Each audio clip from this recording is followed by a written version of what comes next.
Subtitle: Waging War, Why the Cost of Victory Matters More Than Victory Itself. Somewhere right now, a startup is burning through its last 2 months of runway. The founders raised $5 million 18 months ago. They had a vision. They had press. They had a launch party with a DJ. And now they're sitting in a conference room, staring at a spreadsheet, trying to figure out which employee to let go first. They won a lot of battles. They outmarketed the competition. They landed impressive pilot contracts. They built features nobody asked for. They fought hard. They fought long. And that's exactly why they're losing. There's a distinction that most business leaders never learn, not in MBA programs, not in accelerators, not in the thousands of startup books that line the shelves of WeWork common areas. The distinction between winning and winning efficiently. Between defeating your competition and destroying yourself in the process.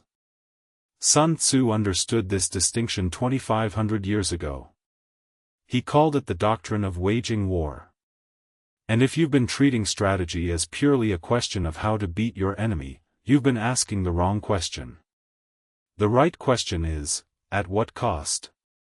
To understand what Sun Tzu is teaching in this chapter, you have to understand the world he was writing from. This is China, approximately 500 BC. The spring and autumn period is ending. The warring states era is beginning.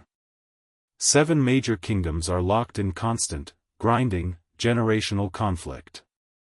This isn't the quick skirmish of a border dispute. This is industrial-scale war. Kingdoms fielding armies of 100,000 men. Supply chains stretching hundreds of miles across hostile terrain. A single campaign could last years. And the kingdoms that survived weren't necessarily the ones with the best generals or the most soldiers. They were the ones that didn't bankrupt themselves in the process. Sun Tzu was not a philosopher in the detached sense. He was a practitioner. He served the state of Wu as a general, and he won victories that should have been impossible. But his genius wasn't tactical brilliance alone. It was his grasp of something that even experienced commanders missed, the relationship between time, resources, and the outcome of conflict. When King Helu of Wu asked him to prove his theories worked, Sun Tzu drilled the king's own concubines into a functioning military unit in a single afternoon. He did it by making the rules clear, then enforcing them without hesitation, even when it meant executing 2 of the king's favorites. He understood that principles without enforcement are just poetry. The art of war is not poetry. It is engineering. And nowhere is that more clear than in this second chapter, Shizhan, which translates roughly as waging war or planning the attack. This chapter is almost entirely about economics. About what war costs, and why the cost will determine the outcome more reliably than courage ever will. Sun Tzu opens the chapter by doing something unusual for a military text. He does math. He writes, in the operations of war, where there are in the field 1,000 swift chariots, as many heavy chariots, and 100,000 mail-clad soldiers, with provisions enough to carry them 1,000 li, the expenditure at home and at the front, will reach the total of 1,000 ounces of silver per day. He is telling you, before a single battle is fought, before a single order is given, count the cost. Know what this will consume. Because everything you spend on conflict is something you cannot spend on building. In modern terms, know your burn rate. Know your runway. Know exactly how many months you can operate before the money runs out. Not approximately. Exactly. This sounds obvious. It isn't. You would be astonished at how many companies, not just startups, but mid-size businesses, even large enterprises, engage in competitive battles without ever calculating the real cost. They know the revenue they're chasing. They don't know what winning will actually cost them to achieve. Think about the streaming wars of the early 2020s. Disney Plus, HBO Max, Peacock, Paramount Plus, Apple TV Plus, Netflix, all of them spending billions, not millions, to acquire content and subscribers. Every platform was fighting for the same audience. The question was never whether they could win individual battles, sign a star, land an exclusive, drop a prestige series. The question was whether they could sustain the war long enough to matter. Several of them couldn't. Consolidation followed. The ones who survived weren't the most aggressive spenders. They were the ones who understood their burn relative to their position. Sun Tzu continues, there is no instance of a country having benefited from prolonged warfare. 6 words that should be tattooed somewhere visible in every corporate strategy session. There is no instance. Not, prolonged warfare is risky. Not, prolonged warfare is generally inadvisable. There is no instance in which dragging out a conflict has benefited the party doing the fighting. The longer a war goes, the more it costs. And the more it costs, the weaker you become relative to whoever isn't fighting, the third competitor who stayed out of the price war and watched 2 rivals bleed each other. Consider the airline industry.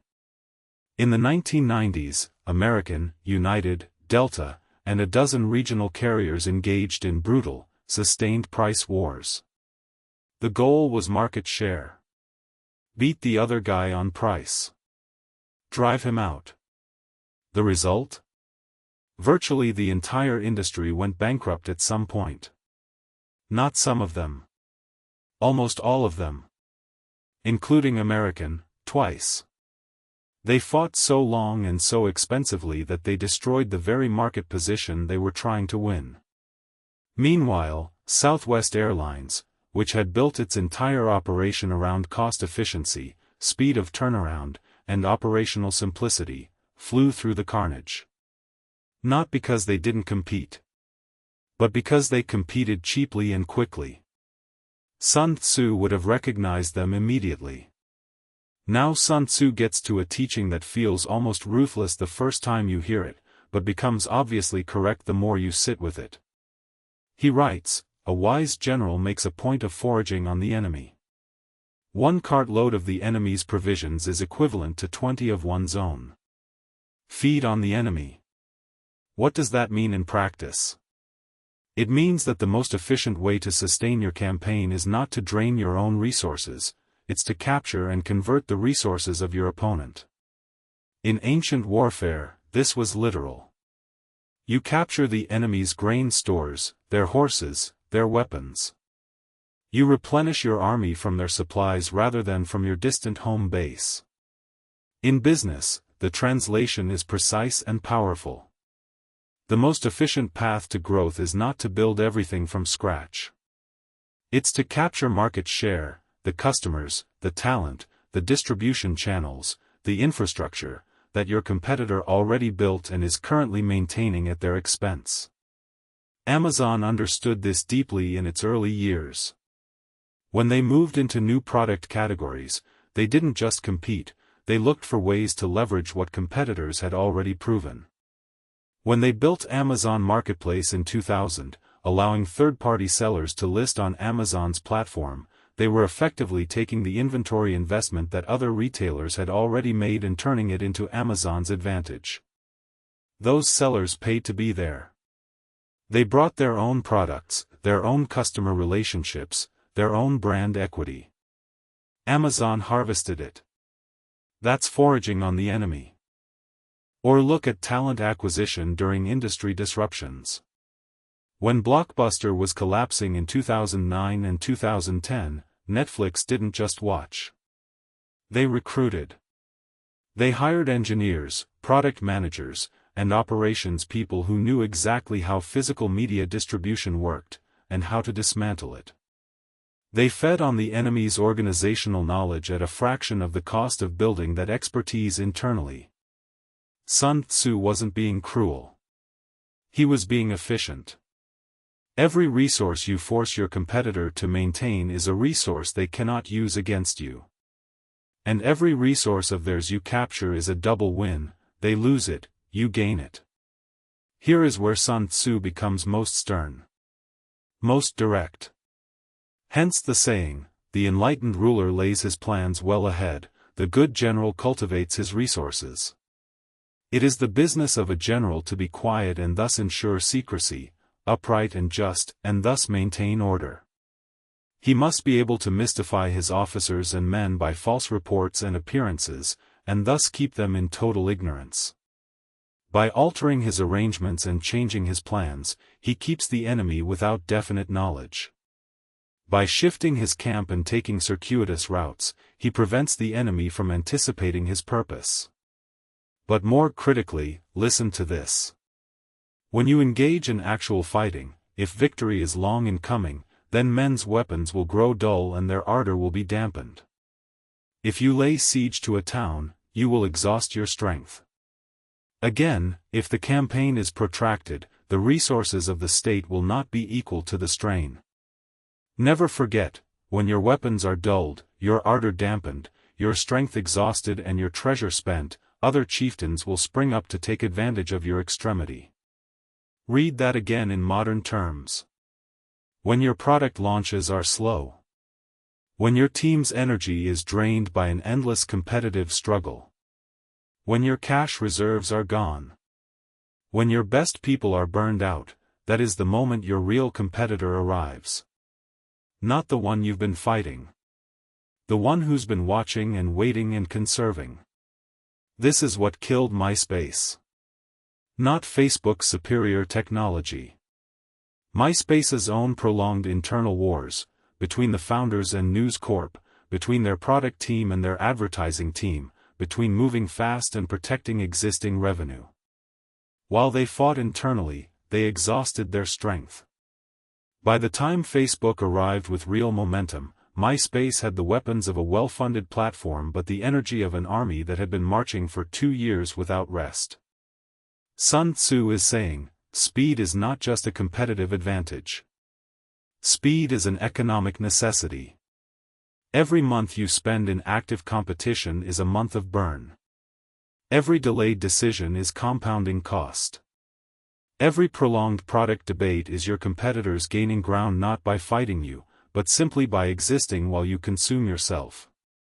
The chapter closes with one of Sun Tzu's most quoted lines, and one of his most misunderstood.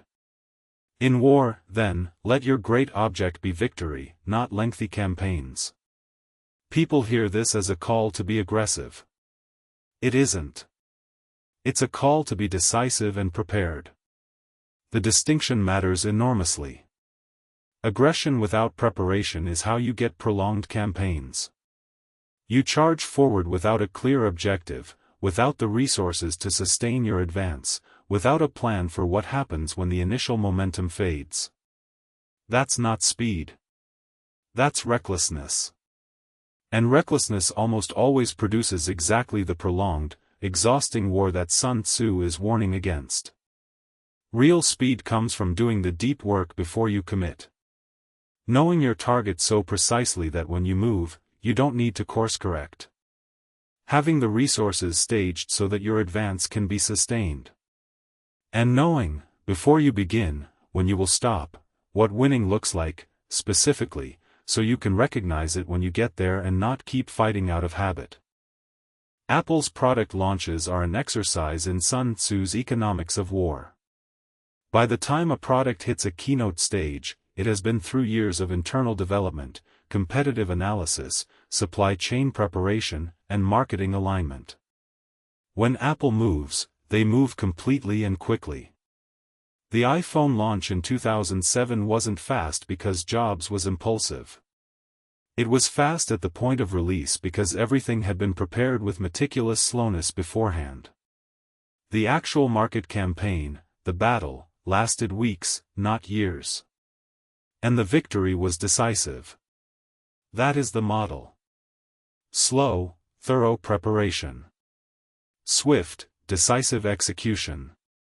Now, what do you actually do with this? Because ancient wisdom that stays abstract is useless. Let's make this concrete. Here is a 5-part framework drawn directly from Sun Tzu's second chapter. Call it the economics of engagement. The first, calculate the real cost before you commit. Before you enter any competitive engagement, a new market, a new product line, a prolonged negotiation, a bidding war, write down the actual cost of winning. Not the revenue you expect. The actual outflow. Time. Money. Team bandwidth. Opportunity cost. What else could you be doing with these resources? Most leaders skip this calculation because the answer is uncomfortable. Do it anyway. If you can't afford to win at the cost required, you can't afford to fight. The second, set a time limit and honor it. Every competitive campaign you undertake should have a predetermined endpoint. Not, we'll see how it goes. A specific date or milestone at which you will evaluate, honestly, whether to continue, adapt, or withdraw. The tendency is to keep fighting because you've already invested so much. Sun Tzu has no patience for sunk cost reasoning. The money you've already spent is gone. The only question is whether continuing makes sense from this moment forward. Set the limit before you start, when you're thinking clearly. Not in the middle of the fight, when ego and fatigue are doing the thinking. The third, identify what you can capture rather than build. Before you allocate resources to create something from scratch, ask whether your competitor has already built a version of it. Talent you can recruit. Technology you can license or acquire. Customer relationships you can inherit through partnership. Distribution channels already proven in your market. This isn't lazy thinking, it's Sun Tzu's foraging principle applied. The resource you acquire from the competitive landscape costs you a fraction of what it would cost to build, and it costs your competitor double because now they no longer have it. The fourth, protect your non-fighting resources. While you're engaged in competitive battle, certain parts of your organization are not directly fighting: your R&D pipeline, your key customer relationships, your operational infrastructure. The temptation during a hard competitive period is to pull resources from these areas to fund the fight. Resist it. These are your reserves. An army that consumes its reserves to fund the current campaign has no ability to respond when conditions change unexpectedly. The companies that survive sustained competitive pressure are the ones that kept something in reserve, a product in development, a customer segment untouched, a partnership not yet deployed. The fifth, and perhaps the most important, compete where you can win decisively and quickly. Don't fight for territory you can't hold. Don't launch into markets where your cost of customer acquisition means you'll be burning cash for 3 years before profitability. Sun Tzu didn't believe in grinding wars of attrition not because they were unwinnable but because even if you won, you emerged so weakened that someone else could take you. Pick your battles based on speed of victory, not size of prize. A smaller, faster win that leaves you strong is worth infinitely more than a massive, slow victory that leaves you hollowed out. These 5 principles: calculate the cost, set a time limit, capture rather than build, protect your reserves, compete for swift decisive victories. This is the economics of engagement. Write it down. Bring it to your next strategy session. 2,500 years is a long time. Kingdoms have risen and fallen. Technologies that would have looked like God's work to Sun Tzu are now in your pocket. The scale and speed of modern competition would be unrecognizable to the armies of Wu. And yet the economics haven't changed. War, in any form, against any opponent, with any weapons, costs something. And that cost, if not managed with cold-eyed discipline, will consume the victor as surely as it consumes the defeated. The difference between the general who wins and the general who survives to build something lasting is not courage. It's not even intelligence. It's the willingness to look at what a campaign will truly cost, and make rational decisions from that honest accounting. Every business decision you make is a campaign. Every market you enter, every competitor you engage, every product you launch is an act of waging war. The question Sun Tzu is asking you, every day, in every meeting, is simple. Can you afford the victory you're seeking? And if not, are you honest enough to choose a different battle? If this episode is making you think differently about the competitive landscape you're operating in, I'd strongly encourage you to pick up the original text. The Art of War, Sun Tzu, is available on Amazon, and I'll link it in the description below. It is one of the shortest and most dense books you will ever read. Every chapter rewards careful attention. We're working through it systematically in this series, one chapter at a time, and there is a great deal more to come. Episode 3 of the General's Doctrine covers Chapter 3, Attack by Stratagem. This is where Sun Tzu makes his most provocative claim, that the supreme art of war is to subdue the enemy without fighting at all. In modern terms, it's the chapter about how the best competitive victories don't happen on the battlefield. They happen before anyone draws a weapon. If this series is sharpening the way you think about strategy, subscribe. Not because we need the numbers, because you'll want to be here for what comes next. The cost of knowledge is always lower than the cost of ignorance. Sun Tzu knew that. Now you do too.